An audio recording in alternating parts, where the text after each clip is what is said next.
Welcome back. Thanks, man. Let's get into character, by the way. All right. All right. What you got for me? You got that one? Oh, yes.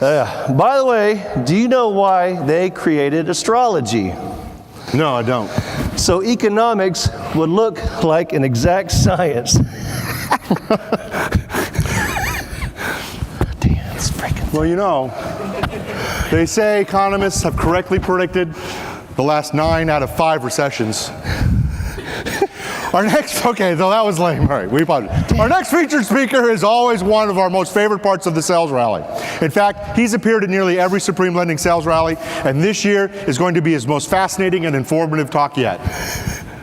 I guess I can't be. He's known as he's known as the bow tie economist, and besides being a fashion trendsetter, Dude.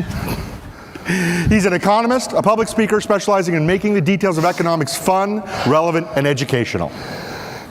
Please put your hands together for Dr. Elliot Eisenberg. Woo! There he is. There he is. Sorry, man.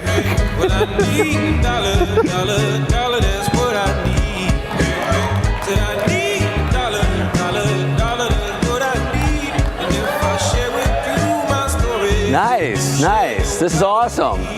Economics is dancing. I love it. So, hey, look, things are good.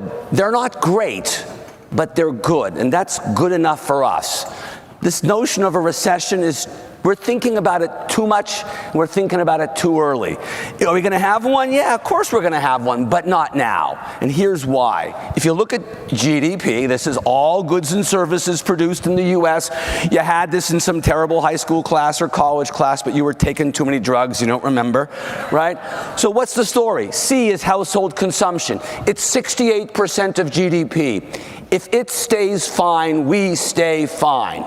If it falters, we probably end up in recession. So C's good, probably no recession. C's weak, probably a recession. I'll give you some pointers on how to keep track of this. C is going to weaken. So C has weakened and will weaken more. Why? Because job growth isn't going to be so good this year. We'll show some details on this. That's going to weaken C.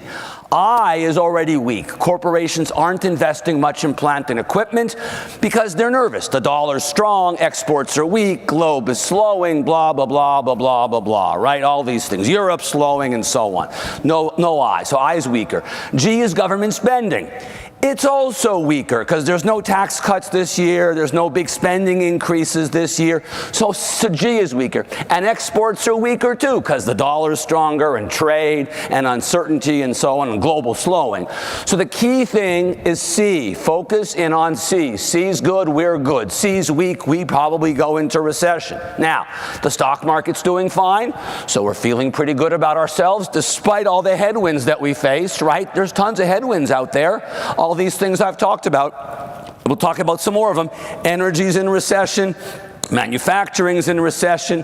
Exports are doing weak, right? There's lots of problems out there, but the market's hanging up. That's pretty good. That's a nice feeling. Households are borrowing, and interestingly, households aren't borrowing an irrational amount of money. As a whole, households are in good shape. Total borrowing today is about $1 trillion higher than it was 12 years ago. That's 6-7%, right? But GDP is like 22-23% higher. So we're fine, thank you very much. Total mortgage debt in yellow is exactly the same today as it was 12 years ago. So there's clearly no mortgage bubble going on. Auto loans in green have up a little bit, but that's okay. The big problem here, obviously, is student loans in green, right? They've gone from nothing to gigantic, and they're delaying youngsters from buying houses. They rent, they don't get married, they don't have kids, they can't save for a down payment, and they rent. And this is the big problem our society faces. It's an unusually large problem. There's $1.6 trillion of student loan debt.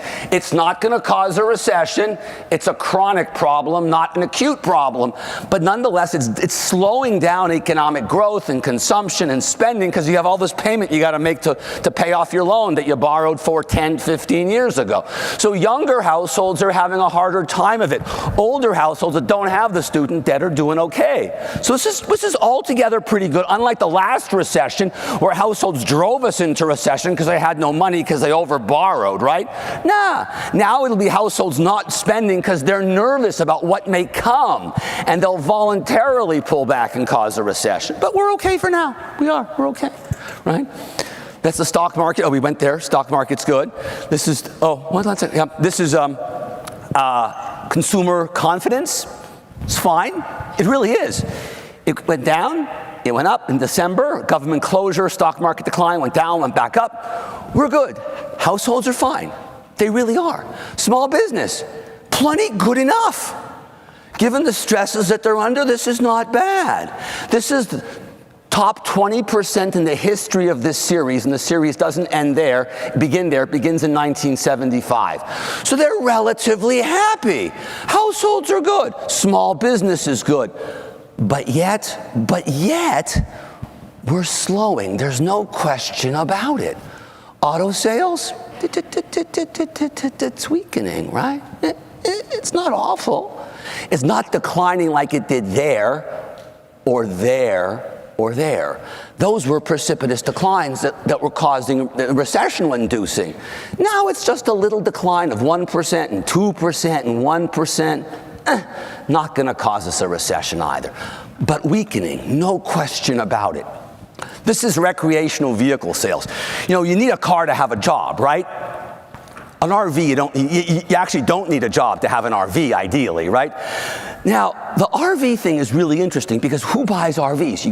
It's totally discretionary. You can't drive your RV to work, right? So you have to have space, you have to have time, and we're not buying RVs. Look, this is 17 in blue and 18 in gold. So 18 is better, 18 is better, 18 is better, 18 is better, and the door closes. And after April, with the exception of July, May, 17 is better, 17 is better, okay, 18, 17, 17, 17, 17, 17. Suddenly we pull back on the reins. We're not buying cars, we're not buying RVs. Now let's go ahead forward now and bring it through August of this year, latest data. Every single month this year, 18 was better than 17. And we know from May forward, 17 was better than 18. So we've had now several months in a row where 17, 18, 19. So we're not buying cars, we're not buying RVs. This is manufacturing, which is in recession too, along with energy and transportation and exports. There are large chunks of our economy that aren't doing great. But they're not enough to drive us in a recession, certainly not if C is strong. That's the most important thing to think about here. Home renovation, alteration, repair is not going to do particularly well because home prices aren't going up as much as they used to, right? They were going up 6-7% until recently. Now it's closer to 2 or 3%. So the kitchen reno and the bathroom renovation, a pool and adding a floor, and it's a little less appealing than it was. Not going to drive us in recession as long as C is good. Data came out today on the labor markets, and they remain very strong. They are rock solid, right?